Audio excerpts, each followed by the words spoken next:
Hey everyone, welcome to another episode of Required Readings Science Fiction Addiction. This week I'm going to be talking about Andy Weir's The Martian. The Martian is a science fiction survival story about astronaut Mark Watney, who is stranded alone on Mars after being mistakenly left for dead by his crew. With no way to contact Earth at first and almost no chance of rescue, he must use science, creativity, and stubborn optimism to survive on a planet that seems determined to kill him.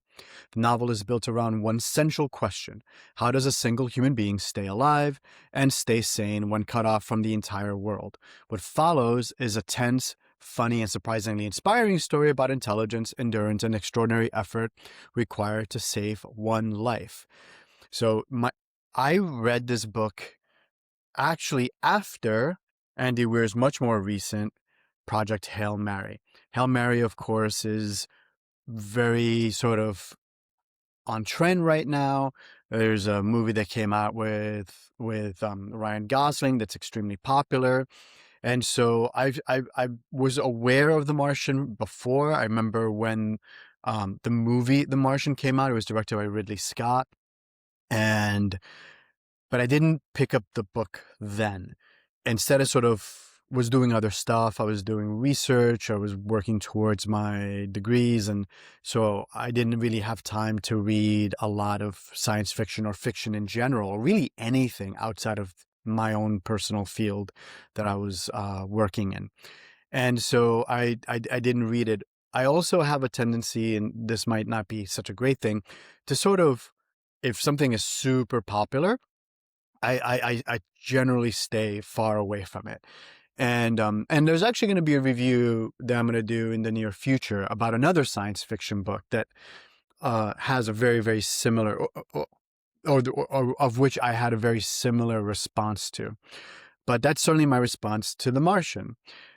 But recently I've sort of changed my mind about that sort of thing, and I'm willing to read books that are very much trending or very popular. For instance, I recently read Hamnet, of course, a book that I've known about for years, but I didn't read because it was something that I was sort of interested in, but also because it was very popular. I sort of wasn't really that keen on reading it. Also, I was continuing to do my research, and I didn't really have time for reading fiction books or books that weren't directly related to my field. At any rate, I did change my mind. I have changed my mind recently, of course, with Hamnet, which I already mentioned, as well as with Project Hail Mary. I watched the movie first for Project Hail Mary and didn't really love it. And if you've seen my other video about Project Hail Mary, you'll get a sense of what I think about the book. But I decided to sort of plow ahead anyway and decided to read The Martian by Andy Weir. So pretty much as I described already, it's a story about one person's attempt to survive in a harsh environment. Now, this idea of trying to survive on Mars is certainly not new. There are a number of books, a number of science fiction books, especially from the golden age of science fiction and beyond, that look at Mars and living on Mars and life from Mars from a similar perspective. Probably one of the most famous ones is A Stranger in a Strange Land. You also have The Mars Chronicles by Ray Bradbury. Philip K. Dick also has a book about living on Mars. So it's quite a common trope. And I think for obvious reasons, Mars captures our imagination. There's recent evidence that there are certain features on Mars that might be similar to Earth. One of the very obvious ones is that Mars has riverbeds. It appears to have had rivers.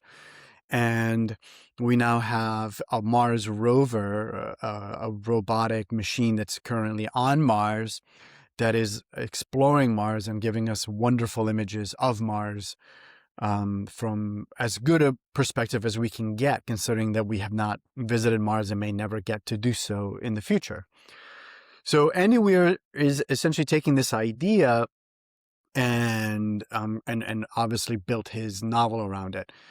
And it's actually a novel that is quite interesting. It At the time that the events of the novel, there have already been a number of expeditions to Mars. I can't quite remember the number of people who have been on Mars, according to Andy Weir's world. I think it's something like 14, 15, somewhere in that vicinity. So by the time that Mark Watney arrives, he's like number something in the teens of people who have been on Mars. If you have read Hail Mary first, as I did, what you will find is that you'll find a lot of the same you'll find that it's the same structure as Hail Mary. Now, if you've read it in reverse, like a lot of people have, certainly fans of Andy Weir, of course, they'll recognize a lot of the same tropes in Project Hail Mary that they found in The Martian. It's a very enjoyable book. The things I like this idea of being on Mars, explorers, astronauts on Mars. Something I like is that it's not particularly supernatural.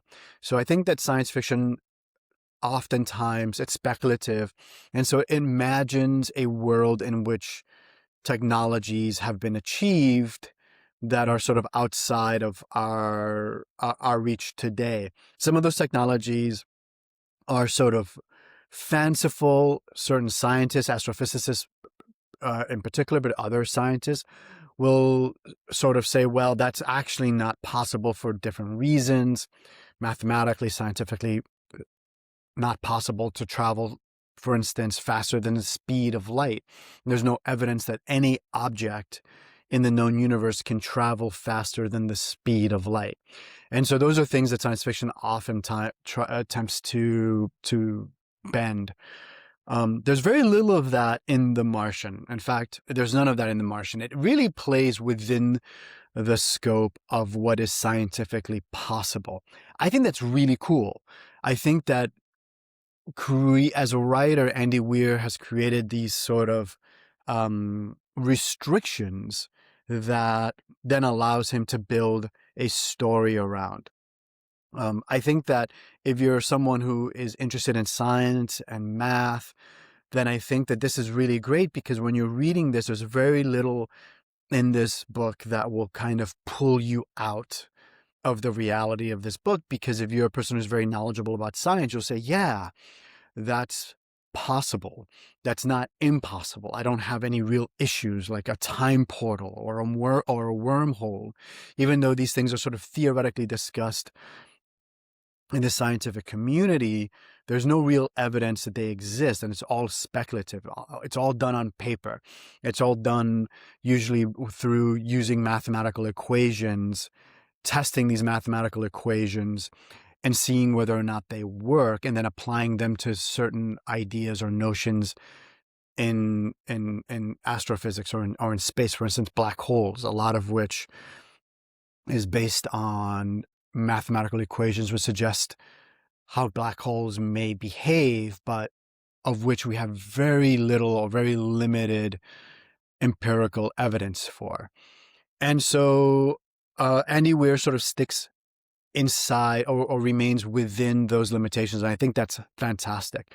Mark Watney as a character is really engaging. You're really in his head because he's talking to you. He's literally talking to you in the first person. It's a first person narrative. And so you really get to be in this world with him. You're not really removed from him, except in the scenes in which Andy Weir switches to what's going on Earth and the attempts to save Mark Watney from certain death on Mars.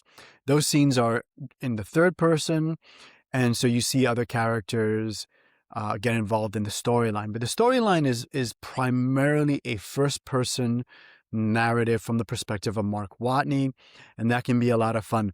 Mark Watney's character is funny. He's acerbic. He makes jokes. He's very very resourceful, and you get to be with him as he solves these problems. And I think that's a lot of fun. It's an aspect of this book that I enjoyed. The things that I didn't like, well, I did read this in reverse in terms of the books that Andy Weir has written. So Andy Weir has published primarily 3 novels, although he's written more than that. There's a sort of a story that he's written that's kind of a novella um, that he wrote before he was ever published, and so he sort of self-published, called The Egg. And he's done other stuff, and he's actually published bits of this on his own website before it was ever actually turned into a book, and then later a movie. But like I said, I sort of read this in reverse, and I started with Hail Mary, and then I read The Martian. Hail Mary was published around, I don't know, 4 or 5 years ago. The Martian was published now over a decade ago.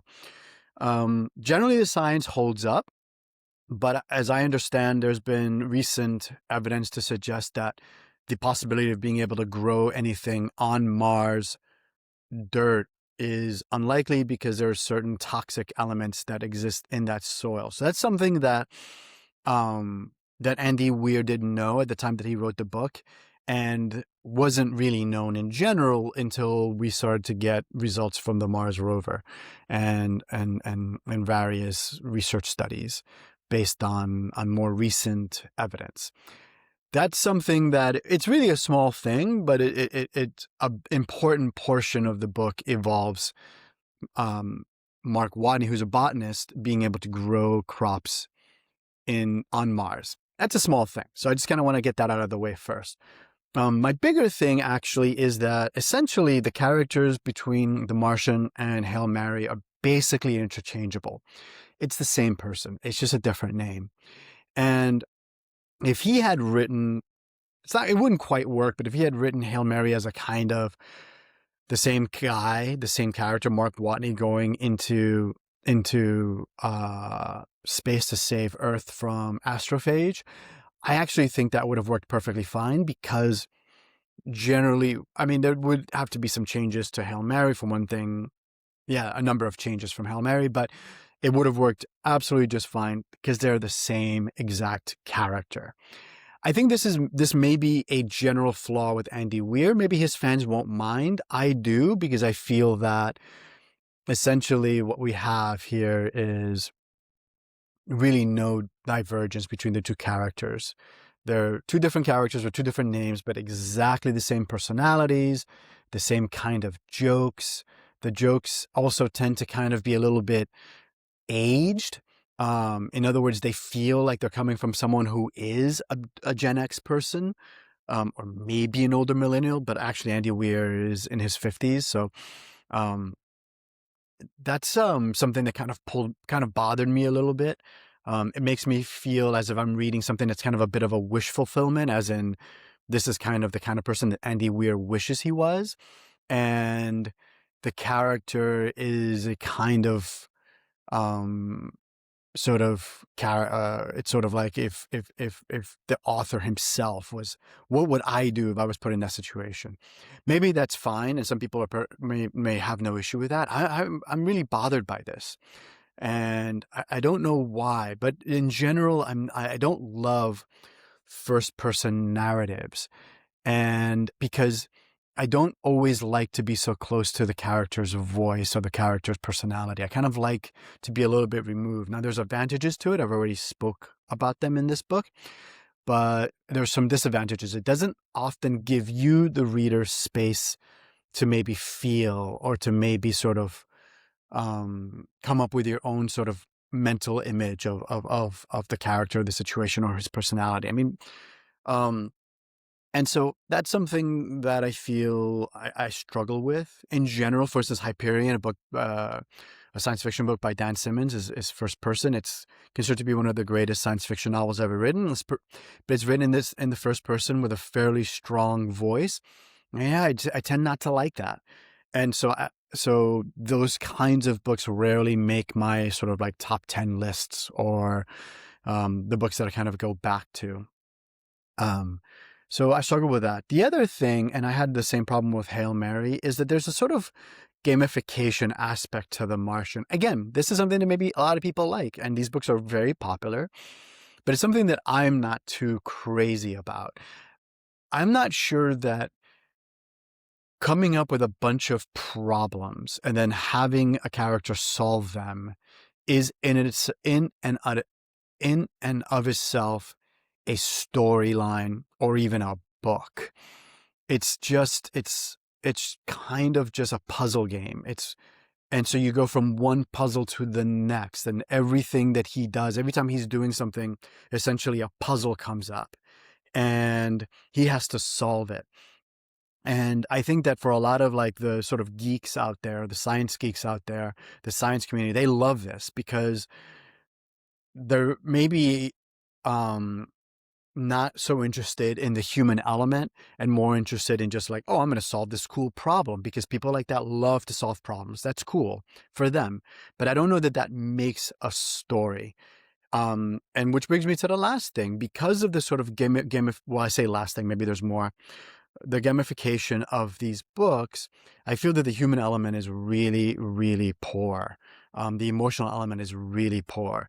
Character development is really poor. Now you might have read this and said, hey, I don't agree with that. Like, there's all these things that like bring you into his emotions. But I find that this is a character that's a little bit weird. And actually both characters are weird. They're characters that are, I think, strangely lacking in relationships. The character in Hail Mary, Ryland Grace, he sort of develops a relationship with a kind of space alien, which is really just like, as many people have noted, actually people have been critical of that book, it's basically E.T. It's kind of an E.T. kind of character. And to me, it's a strange thing. These characters have very little ability to relate to humans. And those relationships are sort of weird. They're the kind of things, and I'm an introverted person. I'm the kind of person who can be quite social, but afterwards I crash like crazy. And so I can understand the introvert's perspective. But these characters are introverts to the extent of the kind of introversion that I almost find disturbing in a person. In other words, what are you hiding on your computer? What are you hiding in your basement, kind of thing? And the characters are now they're funny. People like that can be funny, but I think that there's something a little bit strange about these characters. But there seems to be like they're perfectly fine with that, and we're supposed to be perfectly fine with that. But again, both characters, they don't have relationships with partners. Their friendship relationships with other humans are a little bit weird. There's just a really an emotional aspect that is kind of lacking. Now, the Martian's a little bit better in the sense that he's got friends who want to save his life. Well, really, friends who are kind of they're sort of his crewmates. But even those relationships, especially when you get to at the end of the book, you're sort of like, you're left with this sense that he doesn't really have a relationship with these people. And actually, even at the very end, he doesn't want to have a relationship with these people. In particular, one person who makes him what may seem like a great offer, which he just turns down. And anyway, that's kind of a spoiler. But I think that, if you've gotten to 2026 and, this book came out about a decade ago, I don't know. So you've probably seen the movie. I'm not really spoiling a whole lot. Part of the joy for you may be simply the act of reading it. So finally, getting to the end. So I gave you the things that I liked. I gave you the things that I didn't like. But ultimately, I wouldn't say that I wouldn't recommend this book. I wouldn't say that. In fact, I would. I think it's a fun book. Like Project Hail Mary, I tend to think that these books are really young adult books. I don't think that they're really adult books. The humor in them, I feel, tends to be kind of the humor of a 15-year-old boy. And I don't think that the subject matter is really, I don't think the subject matter is really too mature for an older teenager. So if you want something that's fun, I definitely recommend these books, and I recommend Andy Weir's The Martian. I especially recommend it for young adults. I think they're young adult science fiction books. I think you can read them as adults. I think maybe some of the ideas, especially some of the scientific ideas, could be more advanced. And so you might get something out of that. But even that, it's more kind of like, yeah, if you're sort of a 17-year-old and you really like physics, or you really like um, biology to a certain degree, or you like science, then I think this is a great book. And so I highly recommend it for that particular person. So let me know what you think. Did you like The Martian? Do you agree or disagree with my take? I'm perfectly fine with that. I think it's all these things, they're subjective. They're very popular books. And so definitely in that regard, I might be somewhat in the minority, although the Reddit boards would sort of suggest that I'm not that much in the minority. Maybe I'm in a sort of silent majority, actually, of people who didn't really love these books and didn't love The Martian. I shouldn't say that I still didn't enjoy it at a certain level. So again, if you agree with me or disagree with me, let me know. What is your opinion of the character of Mark Watney? Do you think he's basically the same character as Ryland Grace? Did you like this book more than Hail Mary? Did you enjoy the book more than the movie? So let me know what you think. If you enjoyed this video and would like to see more, don't forget to subscribe, and see you next time.